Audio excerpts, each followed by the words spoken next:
for a lot of the kids, they look at where they're going and what they're doing, and I share with parents all the time that it's not really, that's not the most important thing. It's the group, it's the dynamics, and it's the leaders that make all the difference in the world. The leaders are the key to this, and so they could go anywhere and have a great time with two dynamic leaders. So at the end of the day, you know, I would hope that my students look back on their experience with me, and, you know, I hope they'd be able to say that I helped to change their life. She said, I try to think about you as much as possible throughout my year and remember you when I get stressed out, and remember you, and I always, you know, for a test or before a big game, I think, what would Michaelin do? And I got home and I gave the letter to Hayes. I didn't even say anything, and I said, just read this. Just read this letter. This is why we do what we do. This exactly right here is why we do what we do. It was amazing. It's the feedback that we get from the kids about somebody that was so inspirational, somebody that shared just a little bit of their wisdom with them that made all the difference and made them feel on top of the world. Just being at such a malleable age, 15, 16, I never met somebody that was so young and so confident and just headed in the right direction. And she displayed so much talent, not just the hard skills of tying knots and setting up tents or bear bags, but just her grasp on life and the way that she really lived in the moment and soaked in each day and each hour. I knew that was something that I wanted to do and become. We love the fact that we're going to these beautiful areas. We love the fact that we go with some great kids, but they talk about their leaders all the time. They talk about how inspirational their leaders were. And as strong role models, what better thing could you have for your kids? Having had her influence on me as a student was really powerful, and I wanted to give that experience back to somebody else because it had meant so much to me. So I wanted to become a Moondance leader to pay it forward. For those of us that are Moondance leaders now that have done a trip before, I mean, you have huge shoes to fill, because there's a reason that you wanted to be a Moondance leader. It's because you had the best time of your life on your Moondance trip, and your leader is ultimately responsible for that.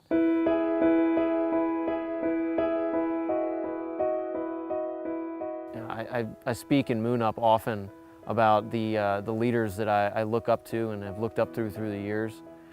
In every trip, I try to be like them and emulate a lot of the characteristics that they offered me as a fellow leader, and that I try to provide for the students. Started my first trip on Moondance when I was 12 years old. It was the first time that I had ever been away from home for an extended period of time. And you know, Tommy Gavigan, just can't say enough about him. He influenced not only myself, but two other guys that were on our trip so much, to the point where we would talk to Hayes and make sure, or I guess find out what trip Tommy was leading the next summer, you know, just to make sure that we could be put on his trip.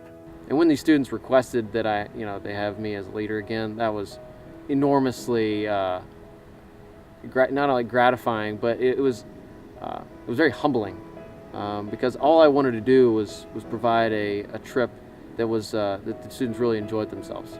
One of my great stories is about a leader named Tommy Gavigan, who has been with us for a number of years, and I went to a presentation in Louisville, Kentucky, and I went to the home of a boy that Tommy had had on a number of his trips, and there was a picture of Tommy on the refrigerator. There was a picture of Tommy in the basement, down in their playroom. There was a picture of Tommy in the study of their dad's office, and they didn't know Tommy. And here he was in 3 pictures in their house, and I think that spoke volumes of the influence that Tommy had on their child. It's really just incredible thinking back on it, and you know, I want to be that leader. You know, we go through it all the time. You know, they're roots and wings, and you give your child those roots, but you have to let them spread those wings to find out what they're capable of doing, and you can't do it all as a parent. And so you have to have other people that are going to influence your child. And so we hear that a lot, that somebody was so inspirational to my child. You know, they made a difference. They changed a lot. How can you change somebody's life in 3 weeks? It happens. And we've seen that. We've seen that year after year, that people are so influenced in a 3 or 4 week period of time that it may shape who they become later on.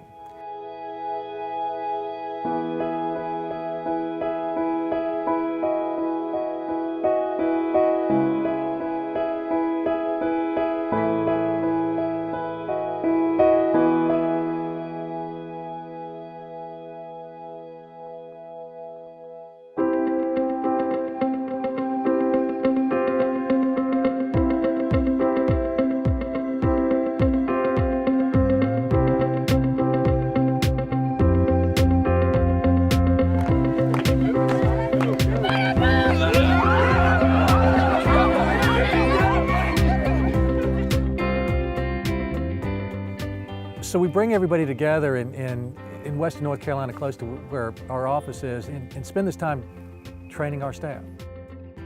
It's very important for us to not only teach our policy and protocol, but also for them to understand it's about this family that we have, this small family that we share, and by the time 11 days are up, people are best friends.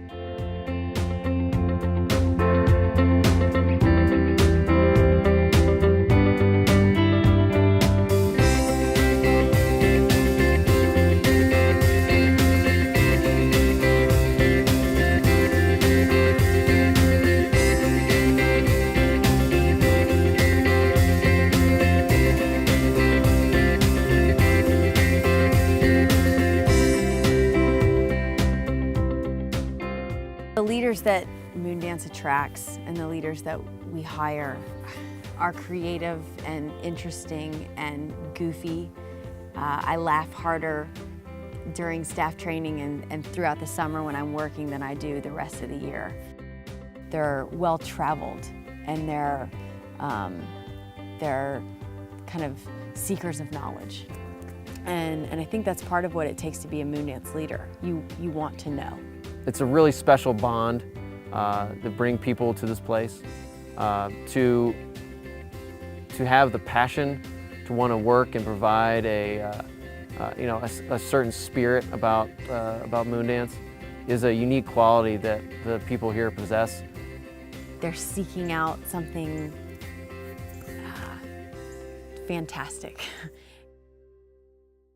To be a Moondance leader is something hard to explain. It means a lot of different things to a lot of different people, but I think at the heart of every Moondance leader, the interest is the kids, the students, and what they get out of it. It's the most selfless thing that I think you can do if you do it right.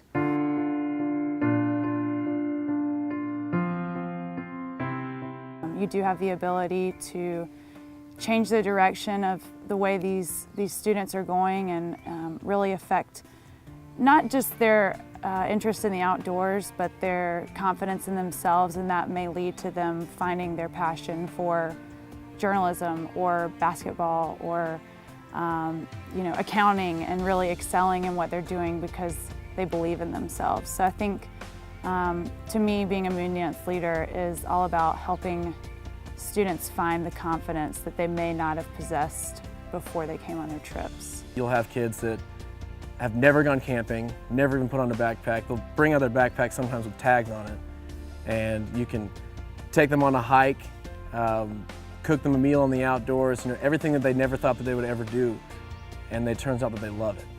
And they'll love it, and they'll never stop talking about it. They'll talk about it in Moon Up, how much they really enjoyed their summer so far. And then in my case, I know that I have had several students the same way will write essays about their Moondance experience. How it being such a powerful and emotional experience for them growing up, that they will use that feeling and emotion and put it in an essay form and apply to big-time colleges. And to me, seeing that that's something that they want to write about as the most powerful or memorable experience in their life, and I got to be a part of it, that's something that's very exciting as a leader for Moondance. One of the greatest things that you can accomplish as a Moondance leader is the visible change in confidence, or the visible awareness that a student has learned a new skill, be it a hard skill like tying a knot, or be it a soft skill like learning how to communicate with a group of people better. Those sorts of skills in my eyes are equal. So one of my best leadership experiences was actually my very first trip. And I had a kid arrive at the airport, and no joke, he did not speak for the first 2 days. I mean, one word answers at Moon Up, kind of grunts here and there. And we got to sea kayaking, and I decided to put him in a sea kayak with our cutest, bubbliest girl. It was an executive decision. Game time. And from then on, he was the loudest, funniest, greatest kid on the trip. He was kind of a very tough guy, didn't show a lot of emotion. He was a nice student, but didn't necessarily have a lot of emotions or things to share deep from the heart at Moon Ups. And when we got to the monkey's face, all of his toughness was thrown out the window. And this whole time he said he wasn't gonna do it, he wasn't gonna do it. And we said, Sam, that's fine. You know, we're okay with that. And he was the last one to go, and he said, I'm gonna do it. And so I was at the bottom of the monkey's face just waiting for him. It's a Tyrolean traverse, and then, gosh, I don't know, it's probably like a 300-foot free rappel.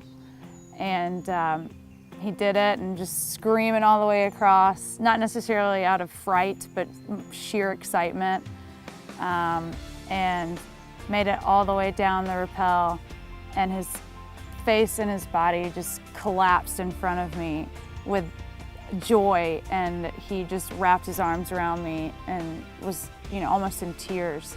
And to see this student who had been kind of tough and kind of unemotional to break down that barrier was probably one of the most special things you can experience as a leader, to know that you've gotten to them, and not even you, but the experience that you've facilitated has reached them in such a way that you can see a visible transformation, is certainly one of the biggest wow moments I've ever had as a leader.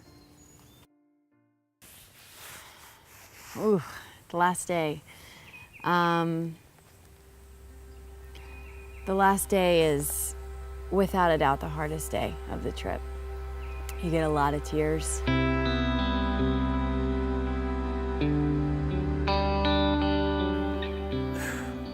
When you come to the end of a Moondance trip, it's very emotional.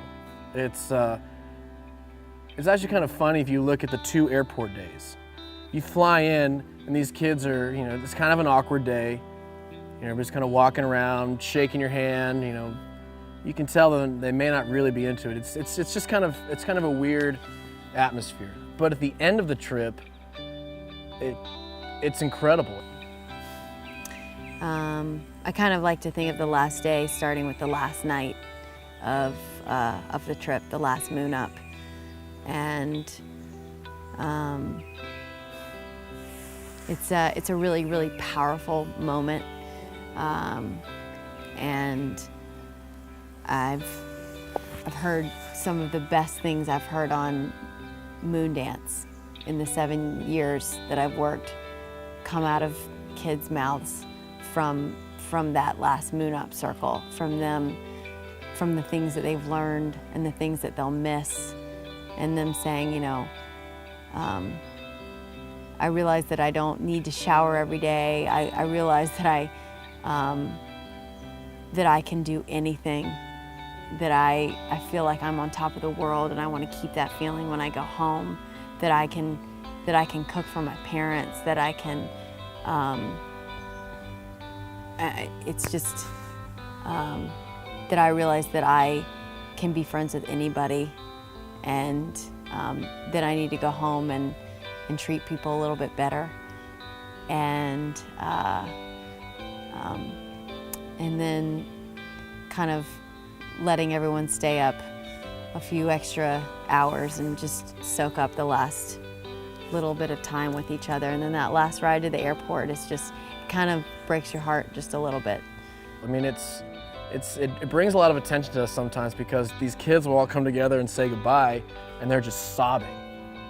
You know, here I am walking in with a Moondance shirt, and all my kids are crying because they're so sad that they're leaving, and everybody's looking at you funny. But it's like, you know, I'm sorry they're crying, but at the same time, I'm thrilled because I know that they've made some incredible friendships, and they're so sad to leave.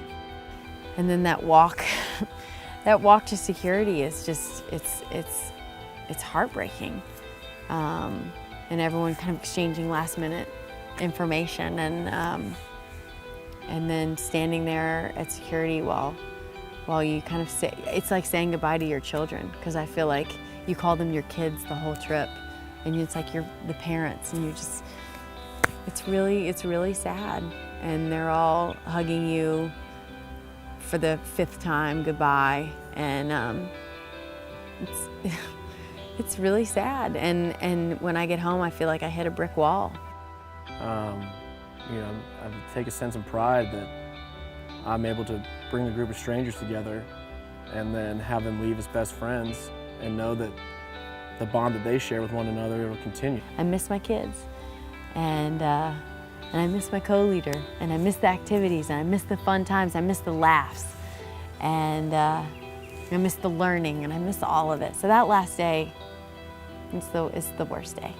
It's the best day because you're reminiscing, but it's the worst day. At the end of the trip, if all's done well, I'm very proud, I'm very excited, I'm very happy, and I'm very sad. I'm sad that it's over, I'm happy that the friendships, I'm proud of what I've done, and I couldn't ask for more. I mean, to have a job like that where you can have that sense of reward, it's, there's not a better job out there.